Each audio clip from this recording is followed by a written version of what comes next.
Hello, and welcome to the Weekly Scroll podcast. My name is Ryan. And I'm a sad human with a really long nose and a lizard's tail. That's about right. Yeah. Yeah. There we go. And today we are going to be looking at just a wee little game. A little short one today. A little shorty. This is Shortsword. This is from, my God, again, in my head, I feel like I can say stuff and then I say it out loud and I can't. This is from Giuliano Roverato, or Roll for Tarrasque. It's got that dope Roll for Tarrasque logo right here. This is from our LATAM friends. This is a cool little game. It says, welcome to a miserable world of precarious adventure. I'm going to move this over here because I heard myself poorly on the mic last time. No unwieldy Zweihanders here. Only the quick and deadly short sword will keep you alive in the archipelago. Grab a couple of six-sided die and embark on this journey with a rules light system inspired by grim TTRPGs of old. This is a cool little game. This is a fun little game. I have a little folder in my Dropbox called like OSR, NSR, Inspirations. And this has been in there for quite a while. I picked this up on Exalted or probably Spirit, because that's where the link is in here. I picked it up a while ago. It's a fun little thing. It's a system. Calling it a game is a bit of a stretch. A whole game, I guess. It definitely is. It's something you could build a game out of, you know? Yes. Yeah. It's a very light framework, and I really enjoy it a lot. Yeah, it's good. It reminds me of a thing I'm working on, actually. As I was going through, I was like, I'm making this. This reminds you of a thing? Could that be the reason? I was like, maybe we should do it this week? Yeah, it was a good call by you. Yeah, it could have been part of the reason. I also appreciate that it's so sparse and they still fit some humor in. You know, like your parts, I was like, you know? Yeah, for sure. Prior to that, though, I don't know a lot to talk about. We're doing what's that say? It's Hell Knight, baby. Hell Knight t-shirts. Hell Knight t-shirts available on the Worlds of Kroga Bonfire store. Check it out. This one's great. I love when the design actually fills a shirt. I hate when there's like a tiny little thing. This is a great shirt. I got the Comfort Colors heavyweight tee. It's one of my favorite blanks. And at the end of the episode today, we're going to be giving away a copy of Hell Knight, still wrapped in plastic. This is our third week of giveaways from Gavril Kuroga. Hell Knight is I think it was our top rated game of last year, and it was on like every category. It's an amazing game from Gavril Kuroga, Worlds of Kuroga. We've already given away some of their other games that they were kind enough to send us. NeuroCity 2 weeks ago, Warpland last week. We're giving away Hell Knight this week, and you should also go back. Hell Knight, the expansion, the Black Rainbow Society Kickstarter from Gavril Kuroga, which is an expansion to Hell Knight, over on Kickstarter. Still got a little bit of time left, plenty of time for you to go to check it out. We're also going to throw in the Damned, which is this Rizzo printed bonus class. I have like 8 of these for some reason, and he sent me some other stuff too, like GM screen and stuff that you'll get with this as well. So if you are listening live, go to our Twitter, find the post, just hit like. And that enters you at the end of the episode. I will start from the bottom up. Roll a number of dice equal to the number of people in the giveaway. And if you haven't previously won one in the past 2 weeks, Meat Castle, you will win it. And then I will collect people's addresses and mail them all out whenever my ADHD says so. Amazing. So yeah, definitely check that out. There's not a whole lot else going on. We can say what else is happening this week at the end of the episode, but that's pretty much what we got, right? Yeah, I think so. All right. Yeah. So yeah, short sword. So this, just so we can make sure we go over all the info. As we said, this is from Roll for Tarrasque, which I believe. So it's written, designed, and laid out, like I said, by. What happens when I click this? Oh, he does have an individual Kickstarter or Twitter page. So it's Knight Ramen, KNIGHTRAMEN, over on Twitter.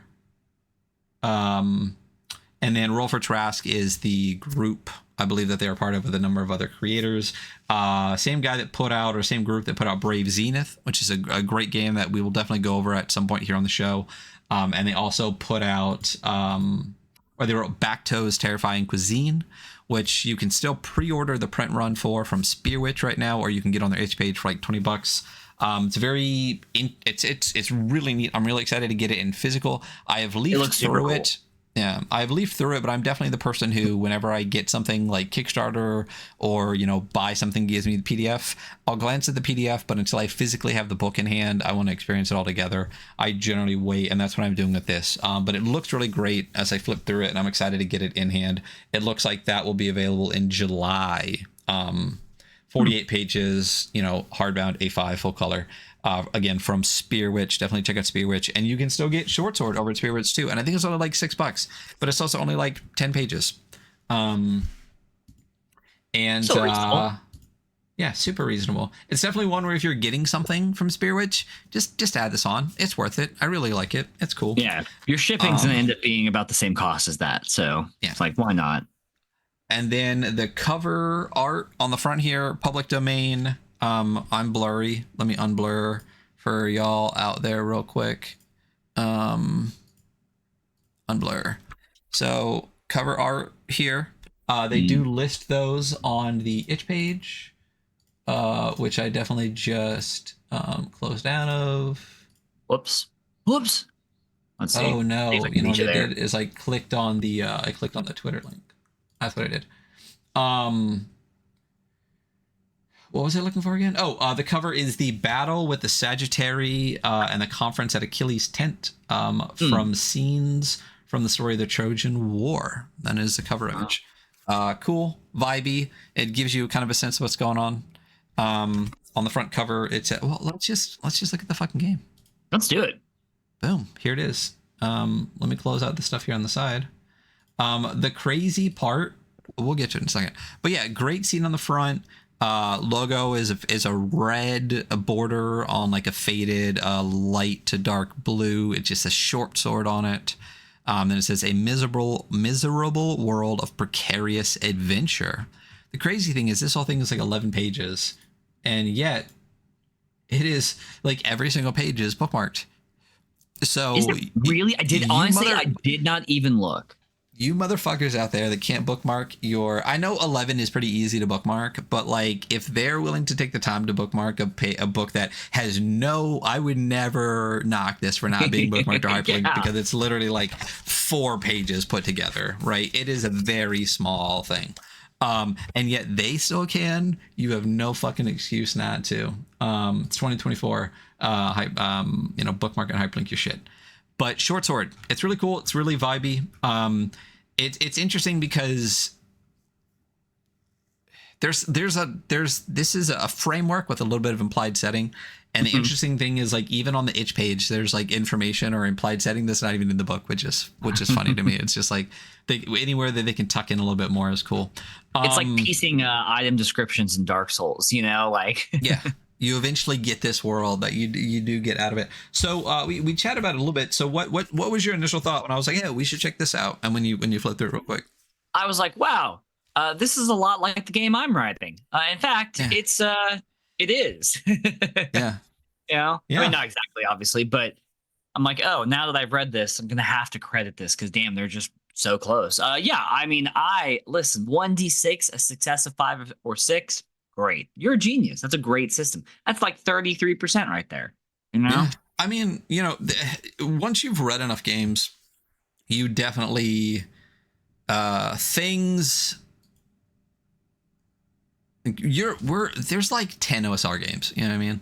Yeah. And like everything else is a variation on a theme, I wrote up a thing and I was like, man, this is an incredibly unique mechanic. And then I found it like 3 times, not exactly, but close enough where I was like, God damn it, and nothing new exists. And that's fine. It's kind of like the OSR in general. It's such a new thing, even though it's been around for a while, that there's this constant like discovery of it, which means we have to listen to the same stupid dead discourse over and over again as people rediscover it and start their journey along the pathways. Yeah. But but this, I do really enjoy this game. Like I said, it's a framework for a system that has some really fun little bits of implied setting.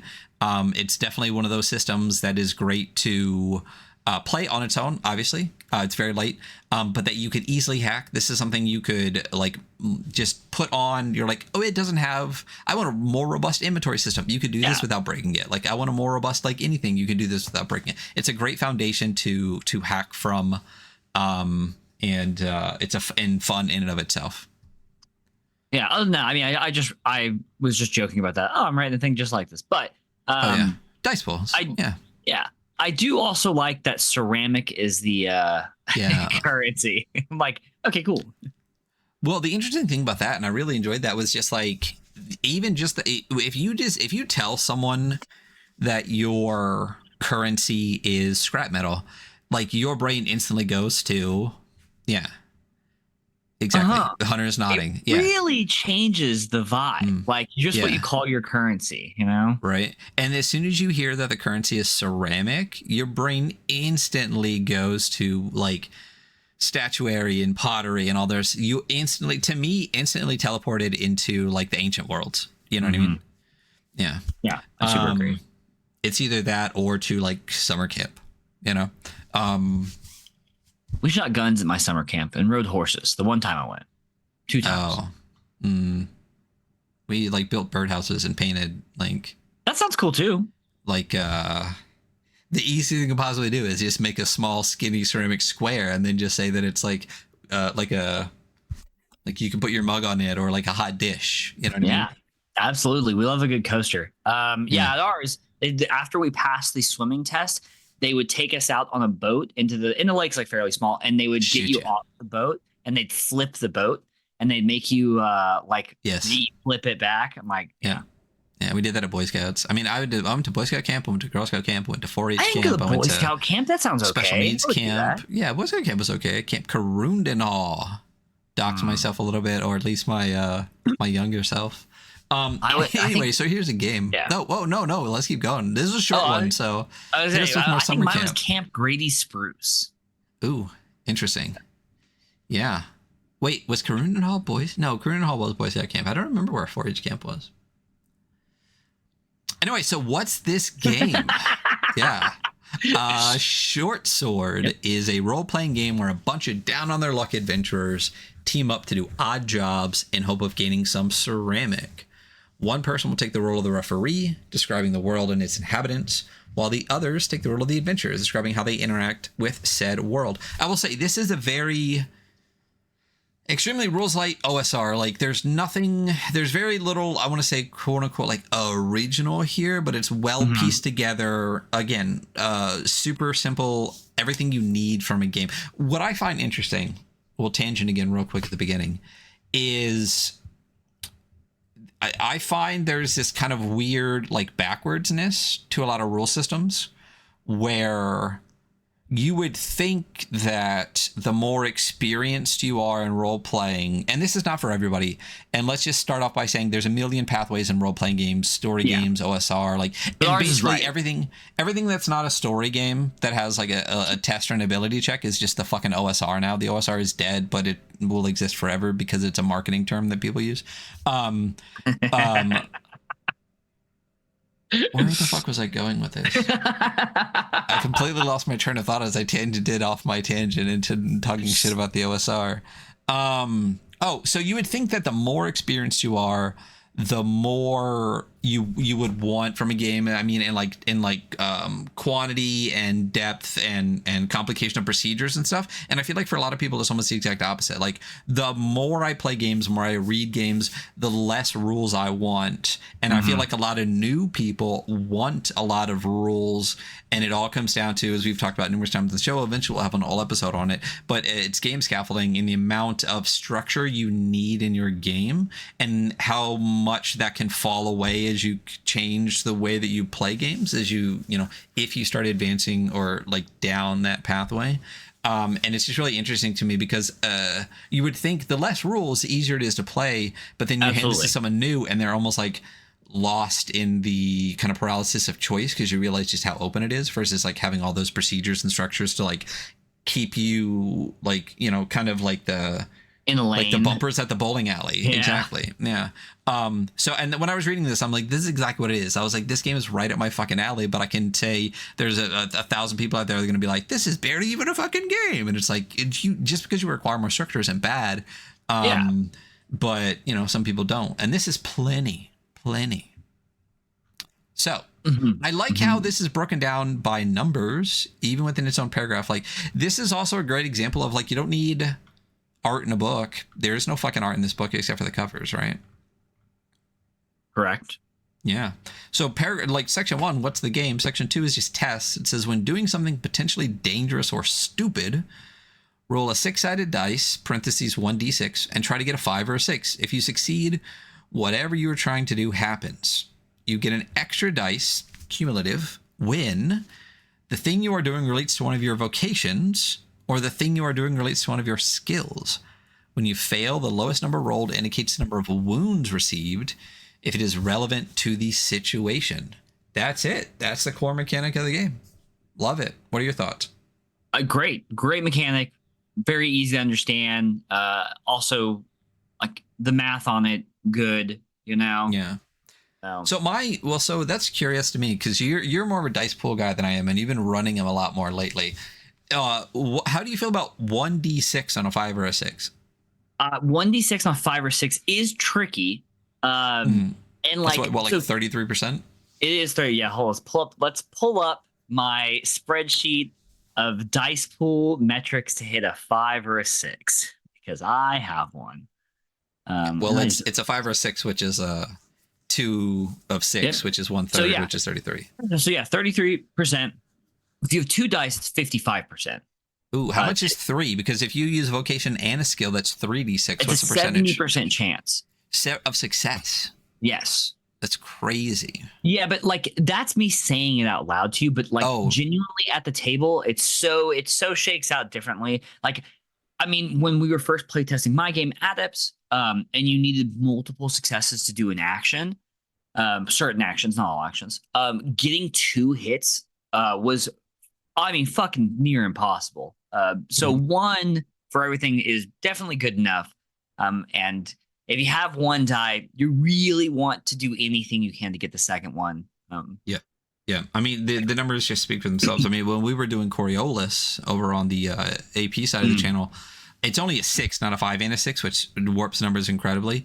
But I was getting like 1 6 out of like 14 die, 15 die. Like there were times where I got like 2 successes out of I think like 40 die, which I think the dice were just fucking me. But like that's a possibility, which is crazy.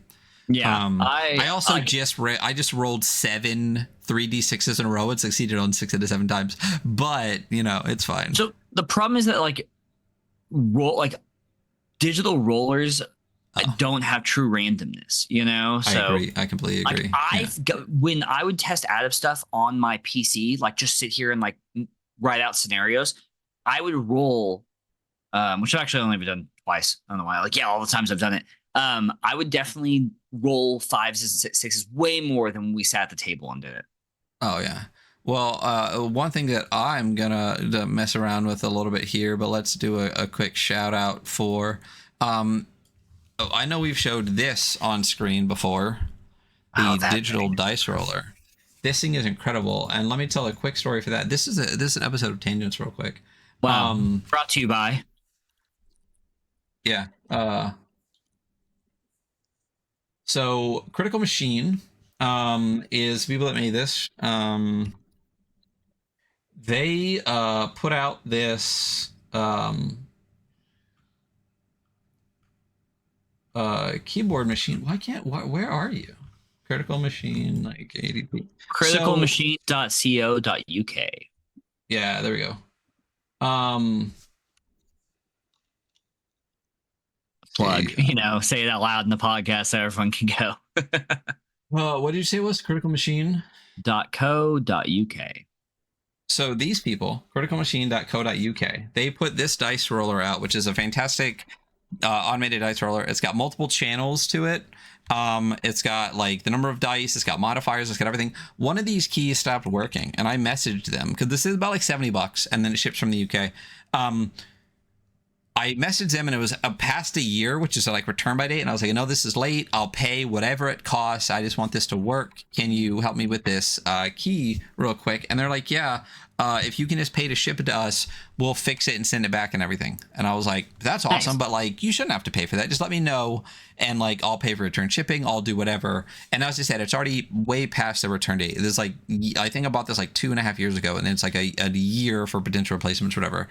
But they're like, yeah, just send it us, we'll figure it out. So I sent it to them. They fixed it in like 3 days, sent it back without ever even asking for anything. And when I got it and it worked, they were just like, yeah, you know, you're welcome. That's it. So I literally, all I had to do was pay to send this to them. They fixed it, sent it back in like 2 days. Incredible customer service. They were super nice the entire time. Updated me on the tracking that I sent them, the tracking they sent back to me. Listen, if you've thought about getting a digital dice roller, we're not sponsored. Sponsor us if you want. Incredible piece of machinery and exemplary customer service. Thank you so much, Critical Machine.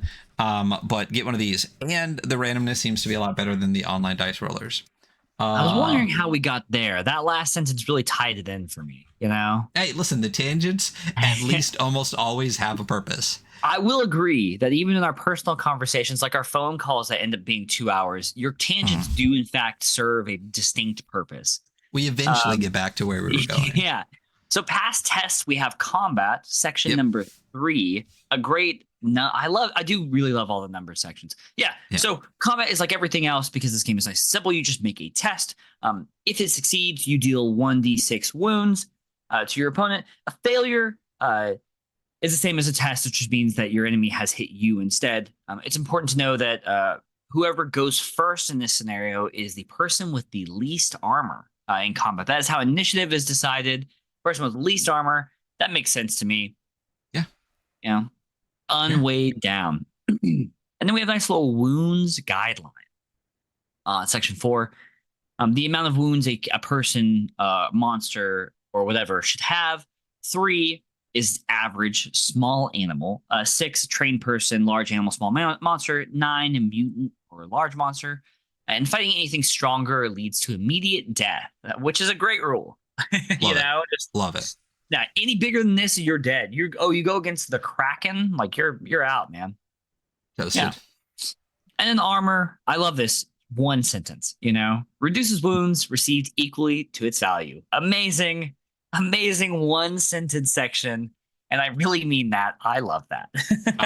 That's the thing that I really like about this game in general is like we talked about this over and over again. And like I know that this is a personal opinion. I don't know if you share the exact same opinion I do. All of our opinions are personal opinions. Yeah. I mean, I just hate one of the reasons I fucking hate discourse is that people talk as if what they're saying is the only right way in a field that literally goes from everything from Monopoly to fucking Fiasco to fucking DCC. You know what I mean? Like, like your way is your way. So stop talking as if your way is the only way. And that's why I like to. I think if people use more qualifiers, they wouldn't sound like such fucking assholes. You know what I mean? Like that's the issue. So I try to qualify my shit by saying this is one way. My thing lately is that if you can chop it off, just chop it off. You know what I mean? Like, I don't need exactly like you said. I don't need a paragraph to explain that you just, if your armor's 4, reduce damage by 4. Like, that's fucking it. You know what I mean? It's great. I love it. And it's just it's also like just the most like TTRPG zine core thing to have a section that's 1 sentence and the sentence works perfectly. Like, I love stuff like that. Yeah. Well, one of my things that I like the most is that the header with like the square above it, it says 5 armor, all bold, is like 5 times bigger than like the 1 sentence that's underneath it. Like I love it so much. You know what I mean? Yeah. So there's some examples here. I actually really like these, and there's no reason not to go through them because there's only like 2 pages left. Oh no, we don't have enough time. So yeah. Oh, you're right. We're already 38 minutes into our episode, and we're almost done already. So we have to talk about the Automata Tuna Fisherman. I'll do the first one. So an Automata tuna fisherman attempts to. Now that question is, and you don't know, are they a tuna that also is a fisherman, or are they a fisherman for tuna? You know what I mean? Because you don't know. Attempts to steal a gold-plated tankard by fishing it from an unaware patron on the lower floor of the tavern. The referee calls for a test. Since this task has something to do with their vocation, the player will roll 2 dice. They roll a 5 and a 2, a success. I love that. So they're literally at a tavern on the second floor, and they just like cast down and fucking just like try to like fish up the other person. That's awesome.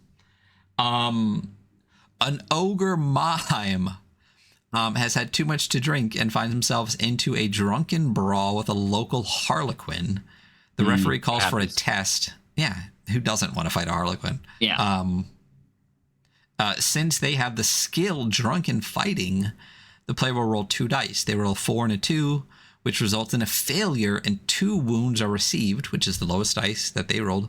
If they had succeeded, they would have dealt 1d6 wounds to the harlequin. Yeah. And then, why don't you read the last one for me? A human rat catcher. Also, I'd like to say that real quick. When I first read the Automata Tuna Fisherman, I read it as like it's an automata and a tuna, like fisherman. Same. Like it's a robot. It's a tuna that is man. an automata. Yes. Yeah, it's a robot tuna that fishes. That's how I read it. But it could just be it's a robot person that fishes for tuna. Doesn't matter. Either way is fine by me. Yeah. Oh yeah. A robot tuna that fishes. A human rat catcher is trying to lay a trap for a dangerous salamander by using a piece of meat and lots of rope. The referee calls for a test since both their vocation, rat catcher, and skill, tying knots, which is both a real thing, come into play here. They get to roll 3 dice. Boom. 70+% chance of success right there. Yeah. Let's roll for them because they didn't put a roll in this one. Doing 3. What are you rolling for? Cool. I rolled for the human rat catchman because they got 3 dice. I rolled no 5 or 6, which is the realest thing ever. And so I would take the lowest die as damage, which is 1. So Salamander does you for 1. Yeah, Salamander charged me and I fell backwards and bumped my head on the wall. You know, just a little boo boo that you got there. Backpack number 7. An adventurer can carry up to 12 items and have 4 of those equipped. Equipment is something worn or readily available, indicated by a dot next to the item on the sheet at the end. They don't say that, but they don't need to because there's a sheet at the end. What about death and scars? Talk to me about death and scars. When an adventurer's wounds reach 6, they die. When the wounds reach 3, they get a cool scar on their 1d6 to choose. I'm going to roll one real quick. Yep. I rolled a 1, hands. They got cool scarred up hands. You know? I like how options. It says for 4, it says nose, like parentheses S, noses. Like, yeah, could have multiple noses. Yeah. It's hands, eyes, ears, noses, arms, and legs. So pretty. I mean, thing is, you could always do it. You could put feet and butt and Yeah, feet, foot, butt on your foot, butt. So, on your foot, butt. Yeah. Healing. Adventurers lose 2 wounds by spending the night with a roof over their heads. That's fine. I would. The only thing I would tweak there is I would like maybe adventurers reduce 2 wounds or something, or heal 2 wounds, lose 2 wounds. When I first read it, I was like, are we trying to gain wounds? I don't get it. But then it just means you lost them, but it's fine. Right. It's whatever. It's a nitpicky bullshit. Corruption. What about corruption? Using magic. Hold on. Have some allergies today. Using magic, being in close proximity to mutants, or embracing the bold forces of corruption generates 1 point of corruption. Every 2 points, you get a random mutation. If you gain another point after reaching 6, you die. When you embrace the forces of corruption, roll an extra dice of different color during a test. If it is the highest one rolled, regardless of the outcome, you get a point of corruption. Magic requires a spellbook and allows you to modify reality to your liking, frowned upon by common folks. Witch! She's a witch! Commoners. Yeah. Mutations are good, too. And they're tiered. So it's like the first mutation is one table, The second one is the next table, and the third one is the following table. We'll get there, and they get like more robust or powerful or large as you kind of go down that list. Well, yeah. Well, let's get there. So, but prior to that, which is, I mean, because it's a whole page. That's why it's later, because it's a whole page. So. But then they could have just put growth at number 10 and corruption at number 11 and then the mutations at number 12, but whatever. Growth, if someone attempts something really, really specific and creative during a test, turn that into a skill. Every 2 sessions, you can get a new vocation. You can have a maximum of 3 vocations and 6 skills. You can always replace them as you go. I like that. Like, you do something cool enough, you can just say, well, I haven't tied a knot in a while. I'm going to go with boogie boarding, Like, I just did that, and I did, and now it's my skill, So what about mutations? Yeah, so let's roll a couple. You and I both roll one for each. How about that? Yeah, I was going to say, I'm definitely rolling 3d6 on this. On the first mutation, I got dog face. I have the face of a dog. I got glass skin. Glass skin is an interesting one. Yeah. You're horrifying to look at. Yeah, that's terrible, because my assumption is that not only am I brittle, but you can see through me. You can see through you, I think, is the most horrifying part of that. For my second mutation, I got... Go through all the options. They're really cool. Go through all the options. They're really cool. Okay. So for first mutations, we have additional eye, dog face, glass skin, furry, horns, or the sixth one, a really long nose. Could be a second nose, hence noses. Yeah. And then for second mutation, I rolled the first one, metal skin. I have +1 armor. Nice. And I rolled a 2, which is razor sharp claws to go with my glass skin. Yeah. Other than that, we have 1d6 extra arms, lizard tail, tentacles for hands. I've seen that. Or spit acid. Nice. Good. Yeah. And for third mutation, I rolled a 6, which is immortality. So Dope. My character's not dying. Yep. You got, what did you get? You got a really long nose and metal skin, and you're immortal? Dog face, metal skin, immortal. Dog face. That's right. Yep. All right. You're a dog-faced immortal. Sick. Yep.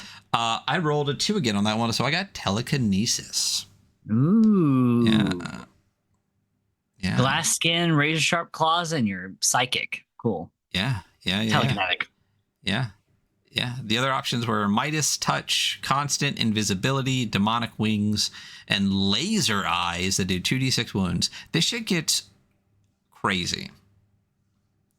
Like constant of invisibility is like, oh, you're just always invisible. That's wild. Yeah, that sucks for you. Put on makeup, I guess. I guess that's what. You ever seen the League of Extraordinary Gentlemen? Mm-hmm. Yep. Terrible movie, but yeah.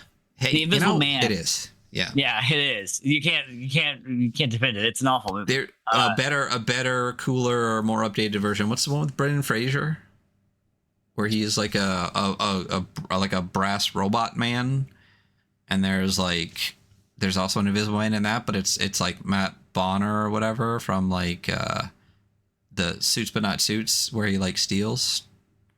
You have no idea what I'm talking about? No. And I think Burn, no, this is the show you're saying is Suits Without Suits. No. It's a guy and he gets caught. It's kind of like that movie with Leo, Catch Me If You Can. But like, yeah, but so they catch this guy who's like a con artist and like a forger or whatever, and then he decides to work with the FBI, so he becomes buddies with them. I saw the cop it was on that on once. like it was on the network that like Suits and stuff is on. Yeah, right? like right before it or whatever. Yeah, I know what show you're talking about. It's not Burn. Yeah, but no, it's not Burn because that was on USA. Anyway, he's on that show with Brendan Fraser where they're superheroes. It's on Max. It's fucking great. It's really, really good, and I'm sad that I can't remember what it's called. For all you people out there in podcast land that just get to listen to us type and hunt on Google for the entire episode. Brendan Fraser superhero. Doom Patrol. Doom Patrol is the show that I am talking about. I did not realize that was Brendan Fraser in Doom Patrol. He's like the robot guy. He's like I haven't seen any episodes, truthfully, but I've seen stuff of the show. And then one of those guys is the Invisible Man. And I can't A remember. lot of tangents today. Yeah, Matt Bomer, that's what his name is. And the show that he was on was called I'm going all the way through, guys. oh yes, we have to go White Collar. That's what it White was. Collar, That's the Suits right. but not Suits. Yeah. Listen, Suits got the Netflix treatment where they said we're gonna push this on everybody, and then everyone was like, "Oh, this is the good show that came out 10 years ago, and now we're cool with." White Collar deserves that too. Anyway, so creating an adventurer. Number 13. Roll on the following tables to determine your origin, starting vocation, and skill, or make up your own. I like that. Thank you. Regardless, every adventurer starts with a short sword. Wait a minute, it's that meme with Leo where he points at the TV. Yeah, because That's it's the the name name of of the game. Yeah. 1d6 ceramic and a traveling poncho. Finally, name them. So the origins are, so roll for me. We got automata, which it gives you 4 arms, no corruption, but you cannot heal. That sucks. An ogre, spiky and big. Human, greasy hair. Human, sad. Human, communist. Or fish person, breathes underwater. What's your origin? I'm a human communist. Ooh, so just like real life. I got automata. Nice. Vocations. Talk to me about vocations. What do we got here? Yeah, so there's once again 6. I love just a bunch of D6 tables. So vocations we have tuna fisherman. I guess that answers our question. Fishing pole and 1d6 worms. You have rat catcher, 3 doses of poison, cheese wheel, mime makeup kit, and a permanent frown. That'd be a cool one to get the constantly invisible for, because then you could just like have your mime makeup on. Dude, you wouldn't even know that you're invisible because you got wouldn't makeup on. know until you were. Oh, that's so good. And then gambler, fancy playing cards and loaded dice. Disgraced noble, spellbook, bottle of champagne, and then doomer, full body tattoos and thick skin. What'd you get when you rolled for one? I got 4 gambler, the fancy playing cards and loaded dice. Fancy. I think coming I get the loaded dice here to hold in my glass hands. Yeah. Your sharp you have razor sharp claws as well. And my razor sharp claws. Yeah. For my playing cards. And for skills, what did you get? What'd you get? Oh, fuck if I know. I am roll. For a gambler. We're both gamblers. That's how we know each other. Yeah. For skills, in the very last section of this book, before the scene before the character sheet, for skills we have tying knots, playing dead, mixology, ambidextry, cat whispering, and advertising. If I rolled cat whispering, I'd be so pissed. I didn't. I got ambidexterity. I got mixology. Look at you. I know. Look at us. Listen, the characters that we just rolled up are ridiculous. You want a fancy cocktail? I gotcha. Yeah, that's what I want. And then, the character sheet. It's interesting. It's plain as fuck. Name, origin, ceramic. It's got vocations listed because you only get 3 possible. And I guess you can just check it off. 6 spots for skills because that's your max. You got the backpack, which is just a giant empty notes part. Wounds are listed out, so you can mark all 6, and there's a mark for cool scar at 3 and death at 6. Armor is just a triangle that you can write the number in, and then it's got all 6 levels of corruption, where you get the mutation at level 2, level 4, and level 6, and then after that is death. It's literally all you need, and it gives you 2 of them. The very last thing is the shop. I don't know what favorite part. Yeah, I don't know what an Einhander is.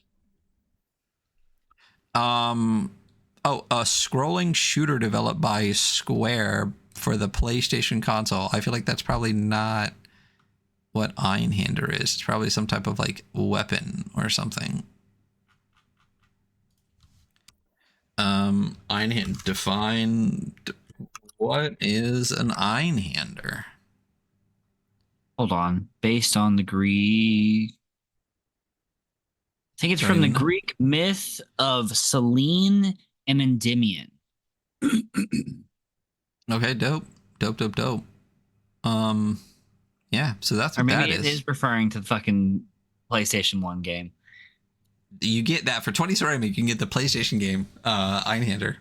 Yeah, it's just a bunch of stuff: pine spear, ebony crossbow, bronze spiked warhammer, coral chainmail.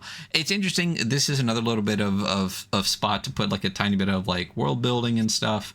A laser pointer. I mean, it gets weird. A drop of cheap perfume, a really cool tattoo. In the book, there are a couple pages that aren't on here. The inside of the covers. So on the front cover, it says, "Only the finest snuff will do for my sultan. From the incarnadine leaves of the island of Piragara, we crush it, we shape it. Long may the sultan be caked. Long may his riches flow." And then on the back cover, and then there's the Roll for Traps page, with the writer's name in it. And then on the back, there's this graphic. Kind of reminds me of the Rog Eye a little bit, if you know what I mean. Like Asus. Ceramic from the gods, ceramic from below. From its flesh we shall feast. And that's it. That's the game. That's the whole game. That's the whole game. That's the whole thing. We did it. Because like I said, the Wikipedia page where it talks about, what does it talk about? Keep you alive on the archipelago. There's no mention of an archipelago in here. Not a single time. It's there. But it's there. It's there. So yeah. So let's go to the review scores. We doing book or zine on this one? I think we should do a full book score. I think anything less would be unfair. So we're gonna do the zine score on this, which is only 3 metrics to go to 10 instead of 5 normally for like the bigger games. The metrics are visuals, rule set, and vibes. Visuals are the art, the layout, everything that when you look at this you see. The rule set is if it's an adapted rule set, how well is it adapted? If it is a unique rule set, do we like it? Do we think it's good? And the vibes are, once you've read it, once you've read the rule set, once you've looked at the visuals, basically how bad you want to play this. Is there anything that harshes the vibes, you know? So visuals, thoughts?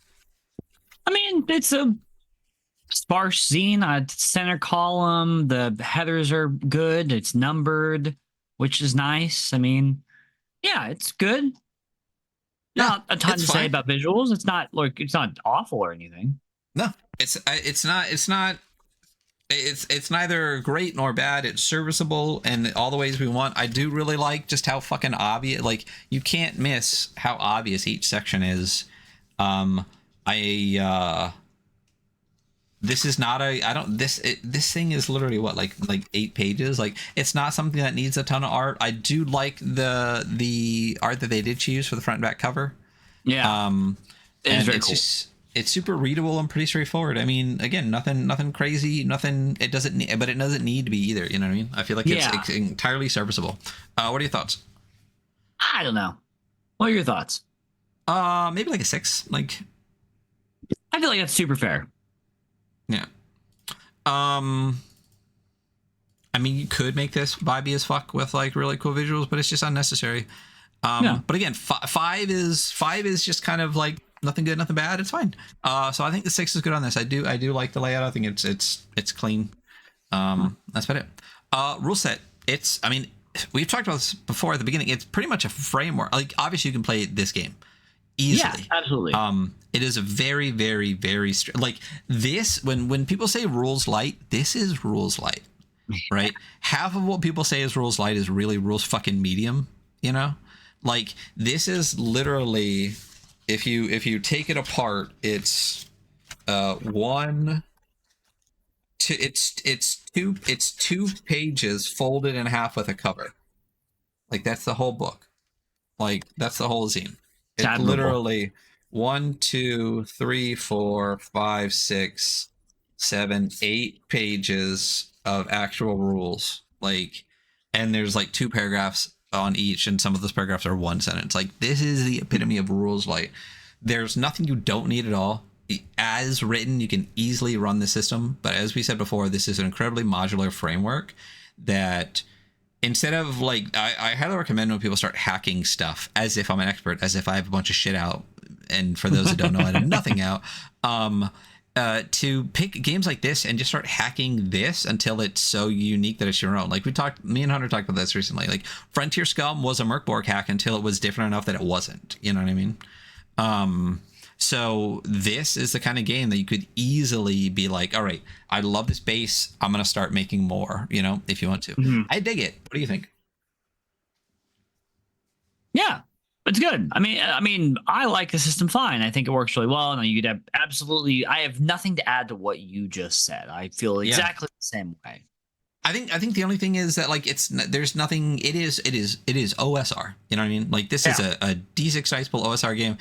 Every like $20 says if you give me the test, I could have written the rest of this game. If you just said it's rules light, write the rest of it, we probably would have got 80% of the rest of it like dead on for the rules. You know what I mean? Yeah, probably. Like I could have told you, I would have said like 10 inventory slots. They did 12. Like, but it's everything you want and need from that style of gameplay. What number do you think? I'm still around. I think a 6 or 7 for this one for me. I think 7. I think 7's good. I think 7 feels really good. Like I said, there's nothing really like in the rules themselves. There's nothing like unique, really. Yeah. But I love the rule tables, and I like the brevity that they wrote the rules with. Like that's my favorite part. Is just like how it gives you exactly what you need and not like one sentence more. And then you get a lot of like funny, like interesting shit in the rule tables. Like that's a game. Like that's great. Absolutely. When you, the ogre, your sad human companion, and then the automata like walk out and get mutated over time. Like there's a lot of game there, you know? Yeah. Oh yeah. Like just like how does your automata tuna fisherman like mutate? You know, that cracks me up. Well, he doesn't mutate, so. Oh, that's right, but he can't heal either. Yeah, I can't heal. Oh. Gets all dinged up. All right, vibes. What are vibes thoughts? are pretty vibey, you know? I mean, I'm feeling a strong 7.5, you know? Yeah. I mean, that's the thing too, is like we said this before, like it, you know, when you compare this to something like BDSM where it's like Technicolor, you know, puking out of that fucking thing. Vibes are high, but vibes can also be high for a game that has like zero fucking art, just because the system is so light and fun. And like, I could literally hand this to somebody who's never played a game. They could read through it, and we could be playing in like 5 minutes, and that's super fun to me. That's super interesting. Like, it's a really great game. We talked about this a little bit before about, like I said, like the more experienced you are, the less rules you technically need.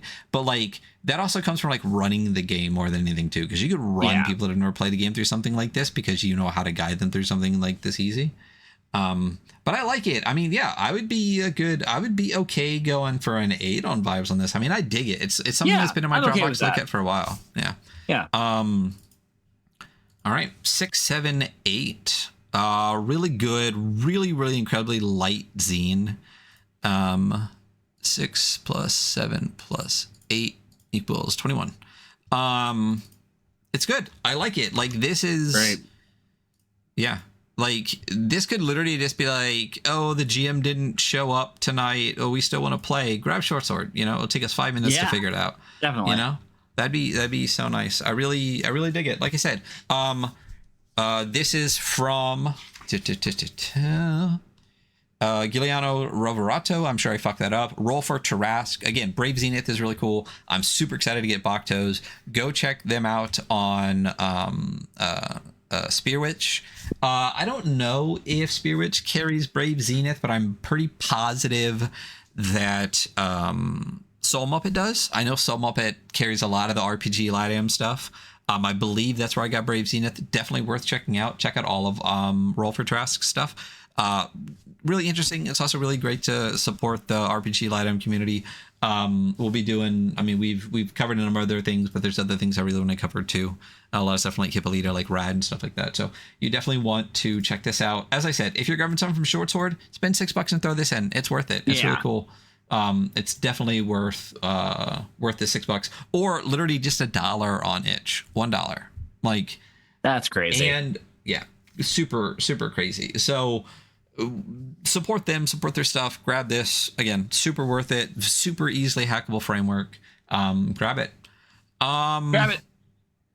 Do it. What do we got? Oh, we're doing the giveaway. We're doing the giveaway for Hell Knight. Let me go to the tweeters. Let me find that tweet. And then count the number of people that liked it. We got 15 likes here, which means you have a pretty good chance of winning. Not you, Laws. And let's get rid of the people that don't matter. Whoa. Everyone matters, dude. No. Christian already won, so he can't win again. 1, 2, 3, 4, 5, 6, 7, 2, 3. Should I remove them from the number that I roll, or just skip them, or just re-roll like I did with Gabriel yesterday and just have the total number? Just re-roll. Okay, so 1, 2, 3, 4, 5, 6, 7, 8, 9, 10, 11, 12. So 13, because some people liked and unliked. Probably you, probably me. So 1, 2, 3, 4. I'm just going to double check. I did not like this post, actually, so. 13. I don't think I can roll a D13. Why not? In chat. I've been rolling it in chat. Oh, that's okay. Do you want me to roll on any dice? No, I'll roll on any dice because I want the chat to be able to see it, so they know that we're not like anyone gives a fuck. So they know that we're not scamming. You know what I mean? I was like, so they know we're not what fucking. Yeah, scheming. Who we're giving it? I mean, I will say that our first two giveaways are one was to Ozo, who, but they also are here every fucking episode, and that's why they win so much. And then the other is to Christian. You know, so 1d6. Okay, so